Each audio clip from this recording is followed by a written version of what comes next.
Comment séparer le bien du mal ? Tout commence par un choix. Devant le choix de ne croire qu'en lui ou en Dieu, l'homme a choisi. Et tout a changé, le plongeant dans un océan de confusion. Comment choisir ? Accepter ou refuser ? Continuer ou abandonner ? Se relever ou rester à terre ? Prendre ou donner ? Choisir l'orgueil avant l'humilité ? Être vrai ou mentir ? Aimer ou haïr ? Peu à peu, tout se mêle entre le bien et le mal. Comment les séparer ? Choisir, tout se résume à cela. Ma vie sera le reflet de mes choix. Et mes choix d'hier déterminent ma réalité d'aujourd'hui. Et ceux d'aujourd'hui formeront le paysage de demain. Comment séparer le bien du mal ? Tout commence par un choix. Catharsis.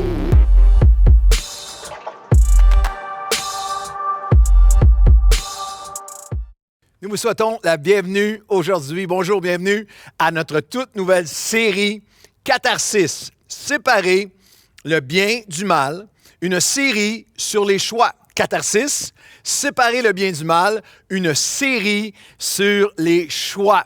La série n'est même pas encore commencée, puis il y a quelqu'un déjà qui m'a envoyé un courriel, qui m'a écrit « Qu'est-ce qui se passe, catharsis? Est-ce que la Bible enseigne la catharsis? » Eh bien non, pas dans son interprétation ou application en thérapie moderne, mais catharsis veut dire, dans son sens original, on va regarder aux définitions dans un instant, veut littéralement dire séparer, faire le choix entre le bien et le mal. Et ça, la Bible l'enseigne abondamment. La Bible enseigne abondamment sur nos choix. En fait, la Bible enseigne que votre vie ne sera jamais meilleure que vos choix.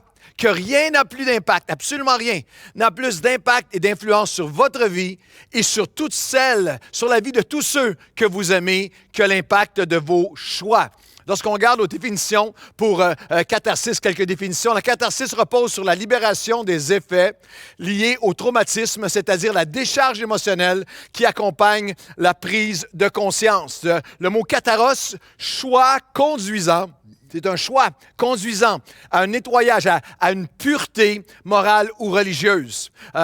Selon Aristote, la catharsis, c'était la purification de l'âme. Et du grec ancien, purification est vraiment dans son sens le plus direct, séparation du bon et du mauvais, du bien et du mal. L'action, la catharsis, c'est l'action correspondant à choisir afin de nettoyer, de purifier, de libérer et de guérir. Et cette série va être une série sur les choix. Nous n'allons pas étudier la psychanalyse, soyez rassurés, ou la philosophie aristotélique. Non, nous allons étudier ensemble la parole de Dieu, ce qu'elle enseigne sur les choix. Et cette série a le potentiel, vraiment, de faire toute une différence dans votre vie. En changeant vos choix, de changer toute votre vie. Je crois de tout mon cœur, en prière, j'ai cette confiance que dans 1 an, dans 5 ans, dans 10 ans, dans 20 ans, des gens vont dire c'était au printemps 2021, c'était lors de la série Catharsis que j'ai fait des choix qui ont changé ma vie pour toujours. Lorsqu'on regarde à deux pensées fondamentales, fondatrices, bibliquement, concernant les choix, il y a deux pensées. La première, le premier pas, pour bien séparer le bon du mauvais, le bien du mal, faire les bons choix dans nos vies, dans nos relations, nos priorités, dans nos valeurs, dans la dimension, dans nos vies familiales ou professionnelles, ou dans nos vies, faire les bons choix dans nos vies relationnelles et bien sûr, faire les bons choix dans nos vies spirituelles. Le premier pas vers les bons choix, c'est de reconnaître, de réaliser, de recevoir et de répondre à cette réalité spirituelle que nous avons été choisis de Dieu. Nous avons été choisis de Dieu. Deutéronome chapitre 7 et le verset 6. « Car tu es un peuple mis à part pour l'Éternel ton Dieu, car il t'a choisi. » Écrivez ça dans le chat, envoyez-nous un message, écrivez ça dans le chat. J'ai été choisi. Tu as été choisi pour que tu lui appartiennes et que tu sois un peuple entre tous les peuples de la terre. Nous avons été choisis. Dieu nous a choisis pour l'incarner, pour le représenter. Dieu nous a choisis pour être son peuple. Pas un peuple bizarre, un peuple béni. un peuple qui est beau et qui brille, un peuple de bonté, un peuple qui bâtit des vies, un peuple qui lui appartient pour l'adorer, pour s'approcher de lui, un peuple qui lui appartient pour un peuple à part, différent, parce qu'il est apaisé. Un peuple différent qui lui appartient parce qu'il est apaisé, quelles que soient les attaques. Un peuple attirant, un peuple attaché à Dieu afin d'annoncer son amour et d'annoncer aussi tout ce qu'il a accompli, ce qu'il rend disponible en Christ. Un peuple qui est mis à part, qui est différent, qui est parmi les nations. On ne parle pas de monasticisme. Nous sommes parmi les nations, on vit les mêmes choses que les nations, mais mis à part, avec une paix particulière, avec une perspective particulière, avec un pardon particulier, avec une puissance intérieure, une capacité intérieure qui est particulière, avec un peuple qui même sous pression, a une patience, a une force qui est particulière. Un peuple qui sera présent parmi tous les peuples de la terre jusqu'au retour de Jésus. Dans Deutéronome, le Deutéronome a été écrit 7-8 siècles avant Jésus-Christ, mais c'était déjà dans le cœur de Dieu. Jacques, chapitre 2, le dit de cette façon, je vais avoir un peuple, Jacques 2,5. Écoutez mes frères bien-aimés, Dieu n'a-t-il pas choisi? Tu es choisi, nous sommes choisis. Choisis ceux qui paraissent bien petits aux yeux du monde, pour qu'ils soient riches en la foi, héritier du royaume qu'il a promis à ceux qui l'aiment. Jacques dit, et c'est extraordinaire, pensez-y un instant, au moment où Jacques donne cette parole, il y a 2000 ans, juste après la résurrection de Jésus, il y a 3 empires qui sont là, qui sont ligués, qui sont obsédés, unis, résolus à éliminer, à faire disparaître de la terre les chrétiens. L'Empire romain qui les lance dans les fosses aux lions, dans les arènes de Rome pour les anéantir, les faire disparaître. Un César après l'autre qui a juré de les faire disparaître. Un empire philosophique, l'Empire grec, qui oppose toute pensée chrétienne violemment. Et bien sûr, un empire religieux, implacable. L'Empire juif, tout le pharisianisme qui est là pour l'écraser. Et pourtant, non seulement ont-ils sorti du 1er siècle, mais son peuple brille partout sur la terre aujourd'hui. Des 2000 ans plus tard, des centaines et centaines de millions d'évangéliques partout dans le monde. Dieu nous avait choisis pour que nous soyons son peuple, riche en foi par ses promesses, mais il nous a choisis afin que nous fassions les bons choix. Écoute-moi bien, comprends-moi bien aujourd'hui. Le fait que tu as été choisi ne va absolument pas garantir que tu vas marcher comme un héritier dans les promesses de Dieu. Il nous a choisis afin que nous fassions les bons choix. Je vais vous donner une dynamique qu'on va expliquer pendant toute la durée de la série. Écoutez bien, la qualité de nos choix va beaucoup dépendre de la qualité de nos questions. Une équation que peut-être tu n'as jamais pensée, mais dans le processus de faire des choix, meilleures questions produisent de meilleurs choix. Dans cette série, je vais vous enseigner 5 questions. On va les énumérer aujourd'hui, mais on va les traverser pendant toute la série. 5 questions que vous devez apprendre à vous poser devant chacun de vos choix lorsque vous faites des choix. Elles sont faciles, elles sont simples. Je vais les énumérer, mais on va surtout les développer pendant la série et va vous donner ces 5 questions, une façon de prendre tellement de meilleures décisions. 5 questions bibliques pour vous aider à faire de meilleurs choix. Des meilleures questions de vie, vous allez avoir une meilleure qualité de vie. Meilleures questions, meilleurs choix. 5 questions. La question de mon intégrité. Est-ce que, lorsque je fais face à une décision, est-ce que je suis honnête avec moi-même? Vraiment. La question de mon héritage. Si je prends cette décision, quelle histoire ma vie va-t-elle raconter? Une question. La question de ma conscience. Alors que je suis en train de prendre des décisions, est-ce qu'il y a dans ma vie une tension qui mérite mon attention? La question de ma maturité.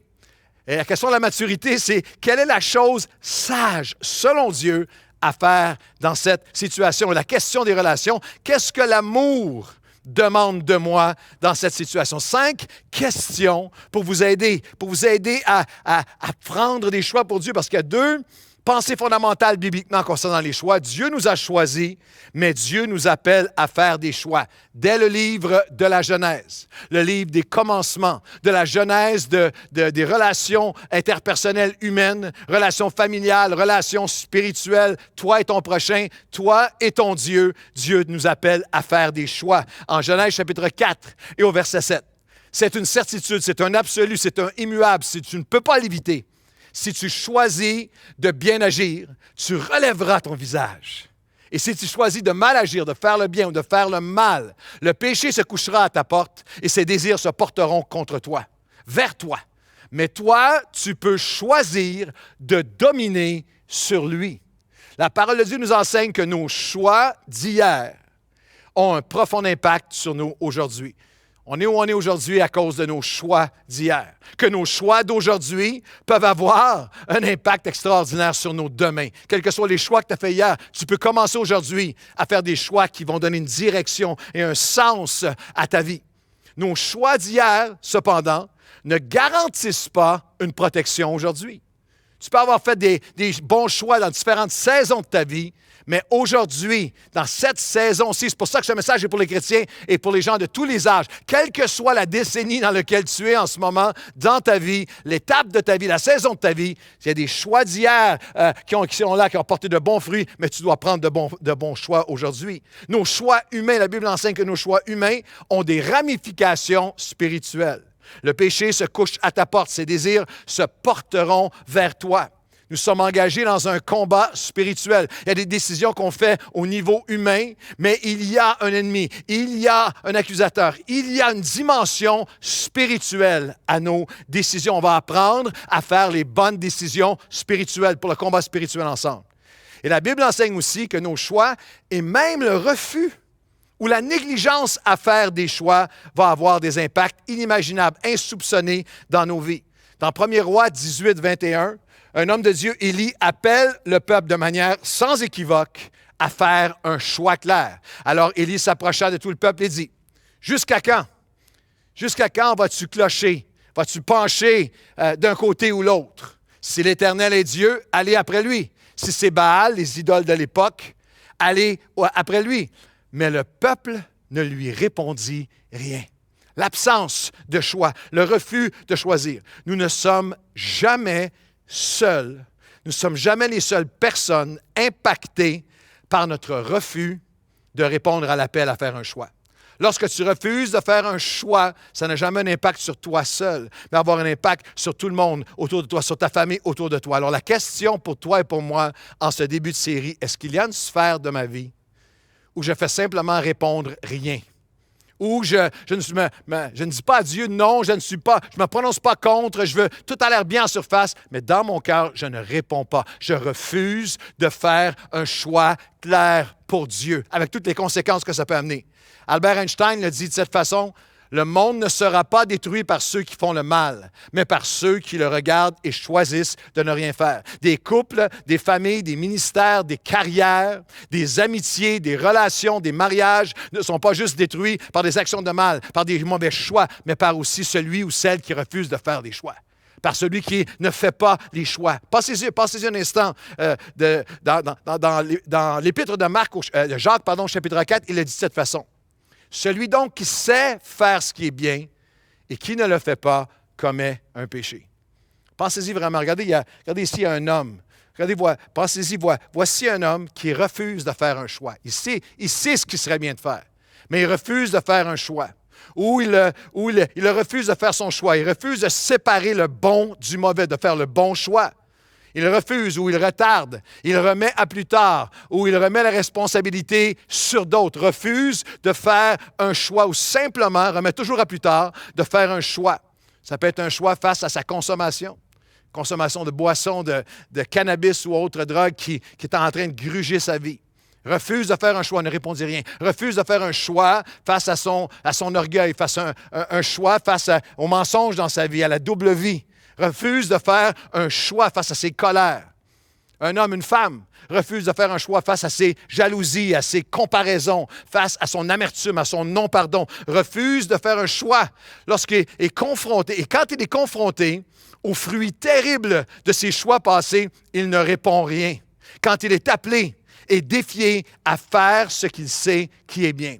Dans cette série, ce verset m'interpelle. Celui donc qui sait faire le bien. Dans cette série, nous allons vous apprendre avec la parole de Dieu, le meilleur manuel de vie, à faire les bons choix. Très souvent, personne ne nous a appris à faire le bien, à séparer le bien du mal, à faire les bons choix dans toutes les sphères de nos vies. Et nous allons regarder ensemble, ça va être une série extraordinaire, une série les choix vont faire une différence pour toi.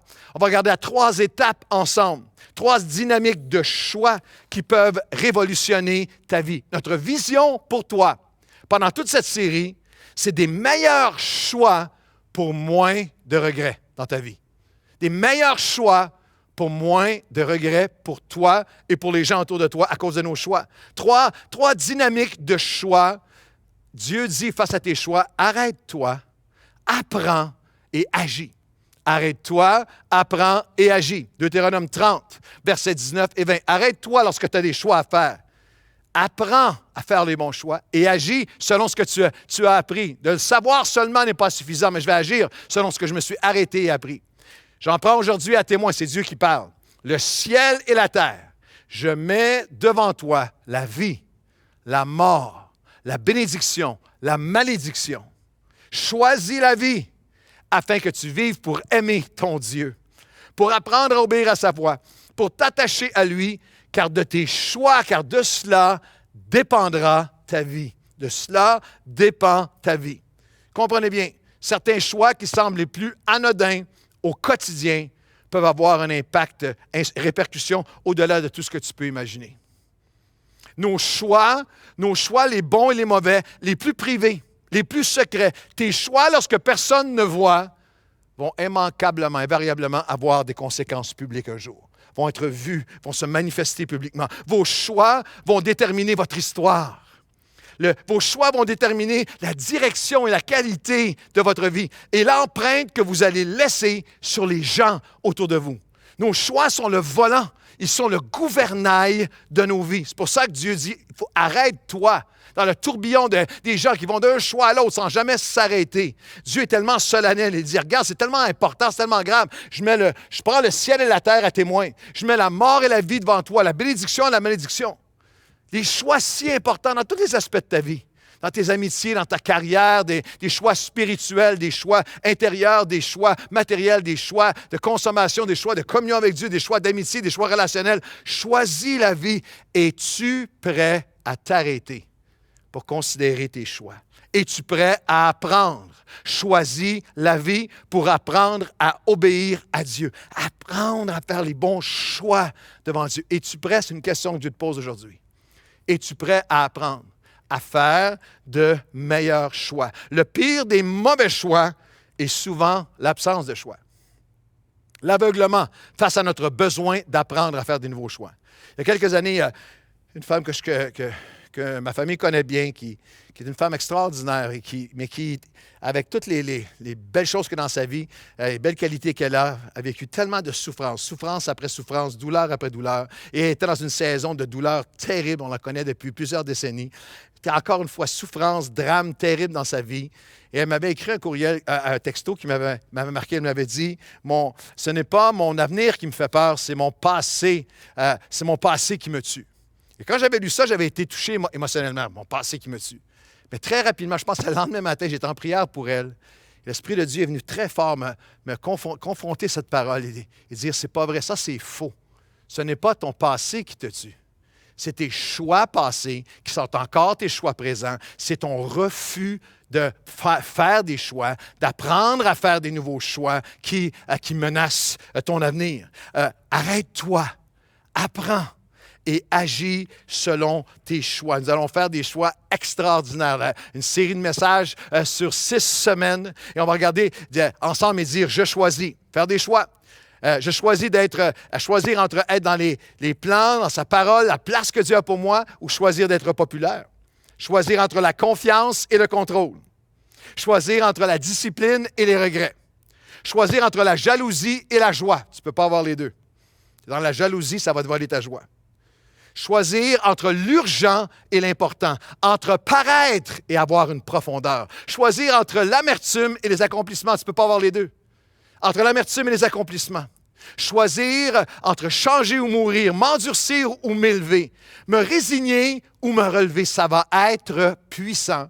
Et on établit cette série ce matin, avec 3 pensées très simples, mais très importantes. On commence avec ces fondements. Et la première, que Dieu puisse l'écrire sur ton cœur, c'est que mes choix ont des répercussions réelles dans ma vie. Proverbe 1, 28 et 29. Parce qu'ils ont rejeté la sagesse et qu'ils n'ont pas choisi d'honorer Dieu, parce qu'ils n'ont pas aimé mes conseils, dit le Seigneur. Ils ont dédaigné toutes mes corrections. Ils se nourriront du fruit amer de leur voix. Dieu dit, chaque décision devient une partie intégrale de notre histoire. Nous devrions nous arrêter à nos moments de décision et considérer ceci. Quelle histoire nous voulons raconter avec nos vies? Puis encore plus interpellant pour moi, cette décision-là, non seulement quelle histoire est-ce que je vais raconter, mais encore plus interpellant pour moi, quelle histoire je veux qu'il soit raconté de moi. C'est quoi la trace? C'est quoi le témoignage? C'est quoi l'odeur, la fragrance que je vais laisser avec cette décision? Chaque histoire, chaque décision contribue à notre vie. Je veux que tu comprennes aujourd'hui que c'est la bonne nouvelle, c'est que c'est nous qui avons le pouvoir de décider, de faire nos choix. Un choix à la fois, parce que vous écrivez l'histoire de votre vie, un choix à la fois. Dieu dit, les choix, tes choix ont des répercussions réelles. Il parle de tous ceux il dit en fait, où tu te retrouves aujourd'hui est grandement conditionnel, dépend largement des choix que tu as faits hier et comment tu as répondu aux choix de d'autres dans ta vie. Et il parle de ceux qui ont choisi de ne pas honorer Dieu, de dédaigner ses conseils, d'ignorer, de rejeter ses convictions. Personne ne peut. Et Dieu dit, les choix ont des répercussions réelles. Ils vont se nourrir avec le fruit amer de leur voix. Et là, je dois donner un avertissement, comme vous voyez à la télé parfois. Le langage utilisé par Dieu pour décrire les répercussions réelles de nos choix peuvent offenser les oreilles des enfants rois de tous les âges, des chrétiens enfants rois de tous les âges qui n'aiment pas jamais se faire mettre face à leurs mauvais choix. Mais ce n'est pas mon langage, c'est le langage de Dieu sur les répercussions réelles de nos choix. La suite du Proverbe 1, 31, 32. Ils se limiteront et se nourriront du fruit de leur voix. Ils s'entêteront dans leurs propres conseils. Et regardez bien le langage de Dieu. Car la résistance des stupides, wow! La résistance des stupides les tue et la sécurité des insensés. La résistance des stupides et la sécurité, la fausse sécurité, la sécurité mensongère des insensés va les perdre. Dieu dit, c'est tellement sérieux, les répercussions sont tellement grandes. Il parle et moi, laissez-moi vous dire avec larmes, que pendant toutes ces années, ces 34, 35 ans de pastorat, j'ai vu la résistance des stupides. J'ai vu la fausse sécurité des insensés qui se nourrissent seulement de leur propre faux raisonnement. Tu ne peux jamais les amener à prendre de meilleures décisions, qui s'entêtent et qui se limitent et qui se perdent. Ce n'est pas ce que Dieu a pour toi. Dieu veut que tu renverses ce cycle dans ta vie, que tu en viennes à cette compréhension. Je dois m'arrêter, je dois apprendre, je dois agir, je dois me poser de meilleures questions. On a regardé à 5 questions ensemble, on va les élaborer pendant toute la série. Une autre question importante, qui vais-je écouter quand je dois faire des choix? Est-ce que je vais écouter mes émotions? Un des pires conseillers lorsque tu as à faire des choix, c'est d'écouter tes émotions. Le cœur est tortueux par-dessus toute chose. Personne ne peut le comprendre. Il est mauvais conseiller. Est-ce que je vais écouter mon entourage, mon éthos religieux, mon éthos social, sociétaire? Est-ce que je vais écouter les médias? Est-ce que je vais écouter mon ego, ce qui flatte mon ego? Mon élévation éphémère en ce moment, makes me feel good. Est-ce que je vais écouter mon entêtement, mes échecs, mes erreurs? Est-ce que je vais choisir d'écouter mon ennemi? L'ennemi de mon âme, celui qui m'accuse, celui qui ment, celui qui trompe, celui qui tente, ou est-ce que je vais choisir, parce qu'il y a des répercussions réelles, d'écouter Dieu. Celui qui choisit d'écouter Dieu et de marcher dans ses voies reposera avec assurance. C'est comme ça, que Dieu veut que tu vives. Il vivra dans la paix, pandémie ou non pandémie, vivra dans la paix, avec confiance, sans craindre aucun mal. Choisir de m'arrêter pour écouter Dieu. Choisir, lorsque j'ai des décisions à prendre, d'apprendre à marcher dans ses voies. Choisir d'agir selon les choix de Dieu et de me voir grandir. Grandir dans le repos, dans l'assurance, dans la paix, dans la confiance, avec une absolue confiance que rien, je ne craindrai aucun mal. Les choix de Dieu et même les choix de ce que Dieu nous offre. Je peux faire des choix aujourd'hui de ne pas être captif, non seulement de mes mauvais choix, des choix d'hier, mais même des choix de d'autres, et de faire des choix aujourd'hui. Les choix d'hier, les choix de d'autres, les choix d'aujourd'hui. Dans Josué 24, 15, Dieu dit ceci, « Et si vous ne trouvez pas bon de servir l'Éternel, choisissez aujourd'hui qui vous voulez servir. Ou les dieux que servaient vos pères, les choix d'hier, au-delà du fleuve, ou les dieux des Amoréens dans le pays desquels vous habitez. Mais moi et ma maison, c'est Josué qui communique le message de Dieu. Mais moi et ma maison, nous servirons l'Éternel. Choisissez aujourd'hui. Le peuple à qui il s'adresse se croyait pris. Il se croyait captif du cycle héréditaire, environnemental, ce que leur père leur avait communiqué, les idoles de leur père. Familial, psychologique ou spirituel, des dieux que servaient leurs pères, se croyaient condamnés à reproduire les mauvais choix des générations passées qui les affectent aujourd'hui. Comprenez-moi bien, dans ma propre vie et dans toutes ces années de relations d'aide et de soins pastoraux, il est évident à quel point les choix d'hier et les choix de d'autres affectent la trajectoire de nos vies. Si mon père avait fait le choix d'arrêter de boire, de demander de l'aide pour son problème d'alcoolisme, de violence, ma vie aurait été différente. J'étais affecté par ses choix. Si ma mère si mes parents ne s'étaient pas divorcés, si mes parents avaient fait des choix différents, si ma famille avait pris des choix différents, si mes amis avaient pris des choix différents, si mon ex avait reconnu ses torts, si mon ex avait fait le choix de ne pas mentir, de ne pas tromper, de ne pas être dans... Si mon ex avait fait le choix, avait fait des choix différents, ma vie, ça a affecté la trajectoire de ma vie, oui. Si ma famille avait, si mes amis avaient, je comprends l'effet des choix des autres, des choix d'hier, l'impact. Si mon employeur, si la société, si Legault, si Trudeau, si Arruda, il y a tous ces choix extérieurs qui peuvent nous affecter, qui nous ont affectés et qui ont un effet sur nous, mais nous pouvons refuser. Je refuse d'être limité et d'être défini par les choix des autres. Moi et ma maison, aujourd'hui, nous servirons l'Éternel. Je vais faire des choix pour Dieu. C'est pas une chimère pour moi. Ce n'est pas cette réalité de choisir l'Éternel, de ne pas être limité au choix de mes pères. N'est pas une chimère, n'est pas une théorie, n'est pas pour moi simplement une utopie. C'est mon histoire de vie.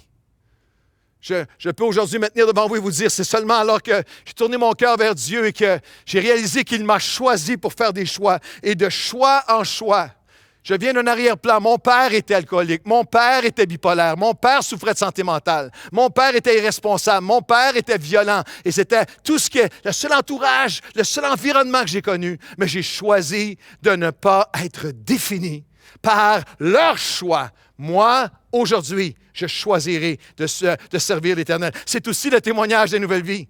Depuis 28 ans, nous avons choisi de ne pas être limités à ce que nos pères disaient qu'une église évangélique pouvait être au Québec. À l'incrédulité, la petitesse et la rationalisation, les excuses. Non, nous avons choisi de dire aujourd'hui, nous choisissons de marcher au diapason du cœur de Dieu et d'être ce que Dieu veut que nous soyons. C'est notre choix nouvelle vie pendant cette pandémie.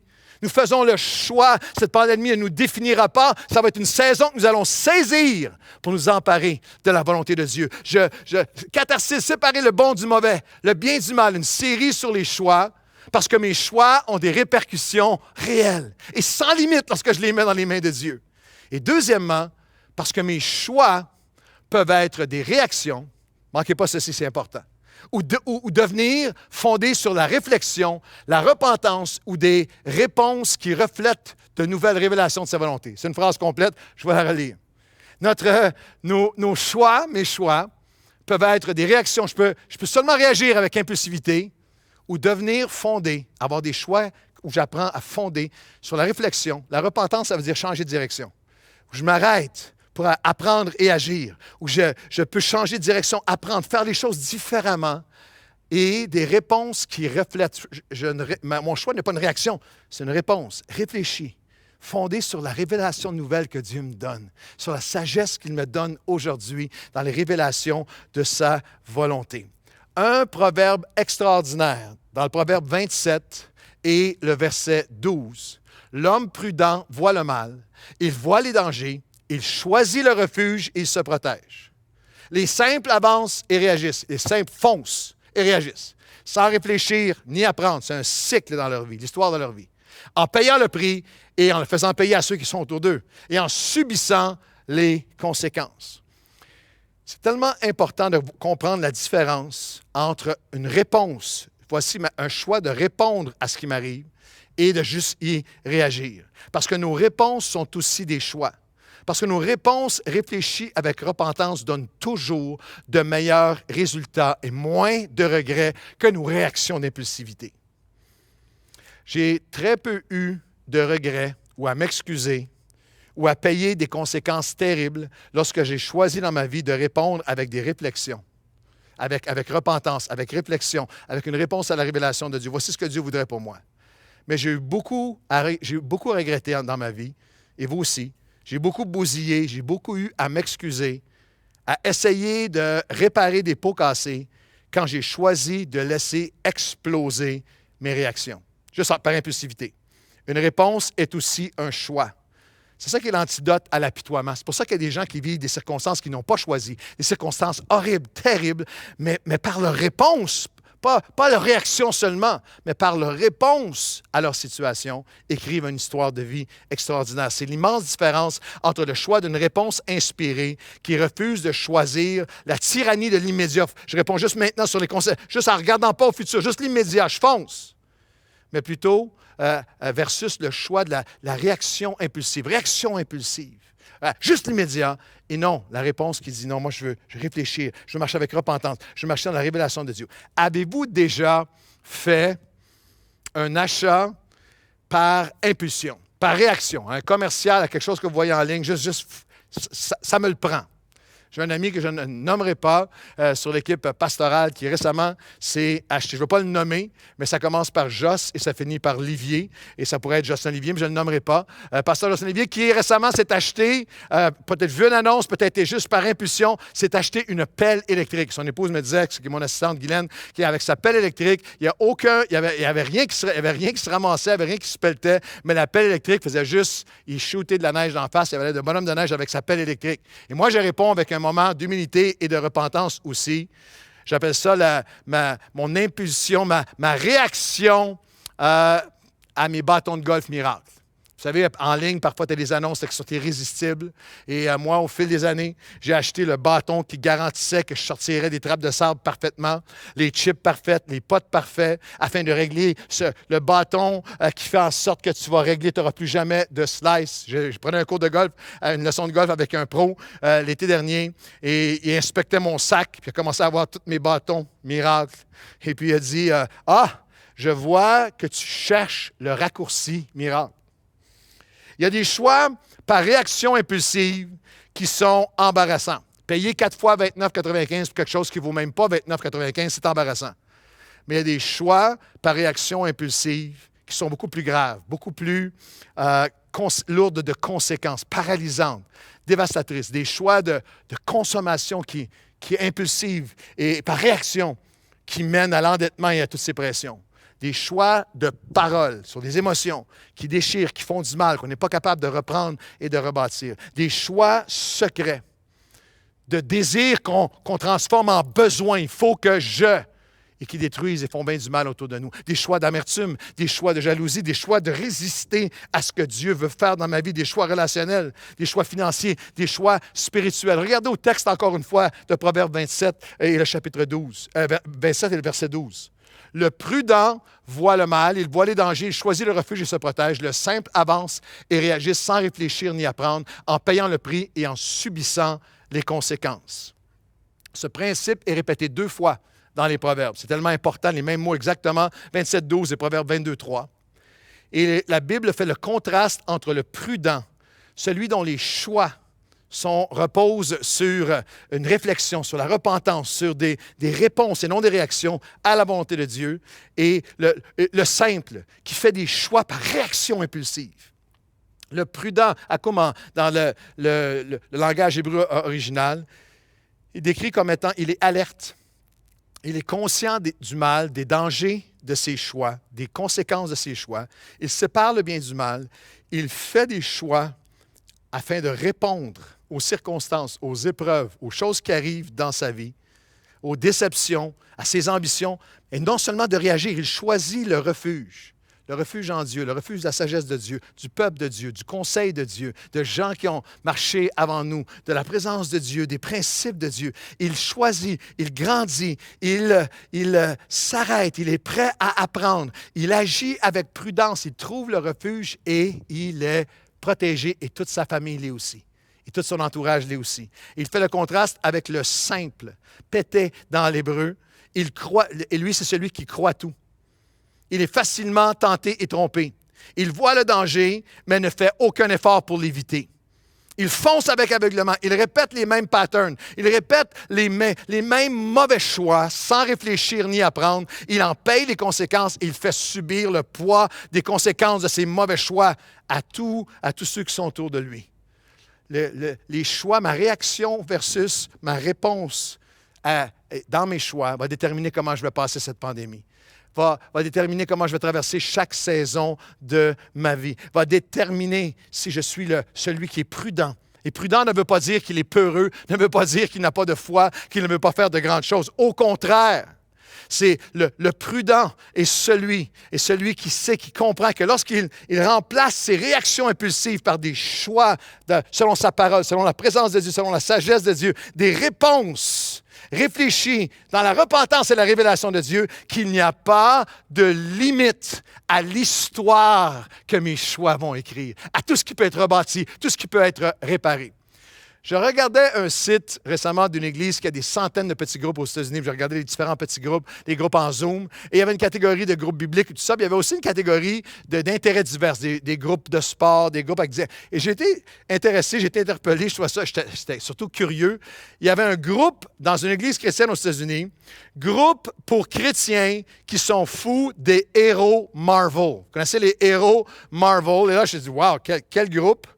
Et je regardais, il y avait des questions pour le groupe. Une des questions pour le groupe, c'était « Êtes-vous capable d'identifier le super pouvoir de votre héros favori, Marvel? » Il y avait une partie de moi qui avait le goût de dire « Get a life », mais au moins, ils se rencontrent en petits groupes entre chrétiens. Mais il y a quelque chose qui m'a interpellé là-dedans, lorsqu'il disait « Est-ce que tu connais le super pouvoir de ton héros? » J'aimerais vous dire aujourd'hui, en terminant ce message, notre super pouvoir, c'est nos choix. Est-ce que tu connais ton super pouvoir? Ce qui peut tout changer. Tes choix peuvent tout changer. Tes choix peuvent te permettre de grandir, de guérir, de vivre la saison actuelle et d'en prendre tout ce que Dieu a pour toi là-dedans. Ton choix peut te permettre de devenir. Ton choix peut te permettre d'accomplir. Alors aujourd'hui, j'ai un point suivant que je vais faire dans du prochain message. Je vais aller à la dernière pensée, dernier verset dans Hébreux, chapitre 4, et les versets 7 à 10. Mes choix doivent être renouvelés. Il faut revenir aujourd'hui, maintenant. Le Seigneur dit ceci, Dieu fixe de nouveau un jour, aujourd'hui, en vous disant aujourd'hui. Si vous entendez sa voix, choisissez de l'écouter. N'endurcis pas ton cœur et entrez dans le repos réservé au peuple de Dieu. Nous allons avoir tellement de choix ensemble. On va regarder ensemble à tellement de choses puissantes et intéressantes. Catharsis, séparer le bon du mauvais. Une série sur les choix des meilleurs choix pour moins de regrets, des meilleurs choix par des meilleures questions. Mais aujourd'hui, es-tu prêt à t'arrêter? Es-tu prêt à apprendre? Es-tu prêt à te poser la question de l'intégrité? Est-ce que je suis honnête avec moi-même? Est-ce que je suis prêt aujourd'hui à revenir, à renouveler mes choix, quels que soient les bons choix que tu as pu faire hier? La Bible est remplie et mes années de pastorat sont remplies d'hommes et de femmes qui, pendant des saisons de leur vie, ont fait tellement de bons choix et la bénédiction était sur eux. Ils sont arrivés dans d'autres saisons, d'autres épreuves, d'autres moments, d'autres pandémies, d'autres tragédies, d'autres juste saisons de désert et se sont mis à faire des mauvais choix ou à refuser de faire des choix. Et Dieu dit non, aujourd'hui, c'est ça sa grâce, c'est son amour, c'est sa fidélité. Aujourd'hui, Dieu fixe de nouveau pour toi un jour. Il dit aujourd'hui, si vous entendez sa voix, choisissez de l'écouter. N'endurcissez pas vos cœurs et entrez dans le repos réservé pour toi, pour moi. Et Seigneur, aujourd'hui, nous venons à toi et nous réalisons que tu nous as choisis pour que nous fassions nos choix pour toi. Il y a un choix qui permet tous les autres, c'est le choix de revenir vraiment, entièrement, sincèrement à toi. Alors aujourd'hui, Seigneur, nous réalisons, nos choix ont des répercussions réelles. Tu places la vie, la mort, la bénédiction, la malédiction devant nous. Tu places, Seigneur, tous ces choix devant nous. Et aujourd'hui, nous te choisissons, toi. Je veux revenir à toi, à ton cœur, à ta volonté, à tes choix pour moi. Je te choisis, toi, à nouveau, comme au premier jour. Dans cette saison, aujourd'hui, je ne veux pas réagir. Je ne veux pas réagir avec impulsivité. Je ne veux pas être le simple qui tombe dans tous les pièges, qui réagit seulement selon ses émotions, son état, ses impulsions. Seigneur mon Dieu, je viens devant toi aujourd'hui, nous venons devant toi aujourd'hui et je prie pour ceux qui se sont éloignés de toi, éloignés de ton cœur. Nous revenons à toi. Nous voulons te choisir, toi, ta parole, ton amour, ta présence. Seigneur, nous voulons revenir à toi. Nous voulons aujourd'hui, Seigneur, non seulement tout remettre entre tes mains, nous faisons le choix de toi. Nos choix vont avoir des répercussions réelles, mais par la grâce de Dieu, par ton esprit, tu vas nous apprendre à non pas réagir, mais à répondre. Avec un cœur humble, de repentance, prêt à changer de direction, prêt à apprendre, prêt à agir.